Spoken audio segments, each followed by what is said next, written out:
ஆனா அன்னைக்கு அவங்க வந்தப்போ அவங்க கழுத்துல தாலி, கால்ல மெட்டி எல்லாம் இருக்கான்ட்டு நான் கவனிக்கல. ஆனா இன்னைக்கு கூட்டிட்டு வந்தப்போ எல்லாமே இருந்துச்சு. ஆனா என்னால அது கல்யாணம் ஆகியிருக்கா, ஆகலையான்ட்டு என்னால சொல்ல முடியல. என்னோட தம்பி கேட்டான். அது மெசேஜ்லயே வந்து இங்கதான் பக்கத்துல இருக்காங்க. கல்யாணம் ஆயிடுச்சா இல்லையான்ட்டு தெரியல. எனக்கு சரியா தெரியல அப்படின்னு சொல்லிட்டு நான் மெசேஜ்ல போட்டுட்டேன்.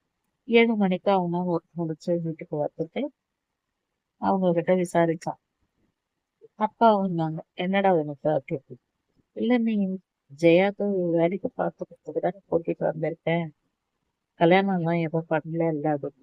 கல்யாணம்லாம் எதுவும் பண்ணல. நீ ஏன் திருப்பி திருப்பி இப்படியே கேட்ட? இல்ல தெரிஞ்சுக்கிறதுக்கு தான் கேட்டேன் அப்படின்ட்டு பேசிட்டு போகும்பொழுது சொன்னேன்.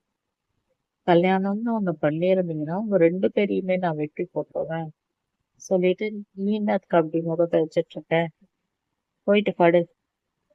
நான் காலையில உன்கிட்ட பேசுறேன் அப்படின்னு சொல்லிட்டு எனக்கு தலையணெல்லாம் கரெக்டா வச்சுட்டு அவனே தான் பெட்ஷீட்லாம் போயிட்டு உடனே கொஞ்ச நேரத்துக்கெல்லாம் போன் பார்ப்பான். எதிர் வீடு தான்.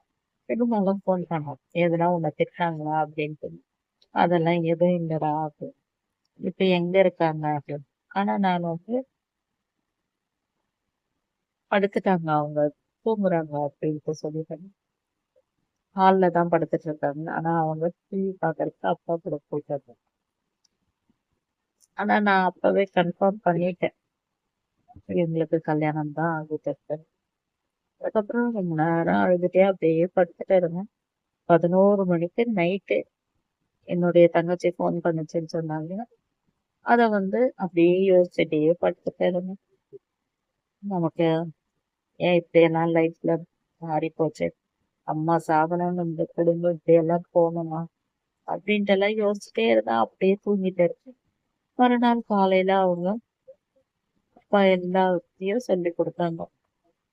என்னை எப்படி எழுப்பி உட்கார வைக்கணும், எந்த கை பிடிச்சு எப்படி உட்கார வைக்கணும்ன்ற விஷயத்தை ஃபுல்லா சொல்லி கொடுத்தாங்க. அதன்படியே அவங்களும் மெதுவா செய்யணும்னு சொன்னாங்க. ஆனா அவங்க வேக வேகமா எனக்கு கை கால் பிடிச்சு இழுத்தாங்க. அப்படியெல்லாம் செய்யக்கூடாதுன்னு சொல்லுவாங்க. ஃபர்ஸ்ட் நாள் அப்படிதான் இருக்கும். அதுக்கப்புறம் போக போக கத்துக்கிறேன் அப்படின்ட்டு சொன்னாங்க. எனக்கு என்னென்ன தேவையோ அது எல்லாமே அவங்க கரெக்டாவே செஞ்சாங்க. அப்பயே என்னோட அக்காவும் ஃபோன் பண்ணுச்சு. சாப்பிட்டியா ஜெயா எப்படி? சாப்பிட்டேக்கா. இது செஞ்சாங்க அது செஞ்சாங்க அப்படின்னு. பரவாயில்ல, ஏதோ சாப்பாட்டுக்கு குறை இல்லாத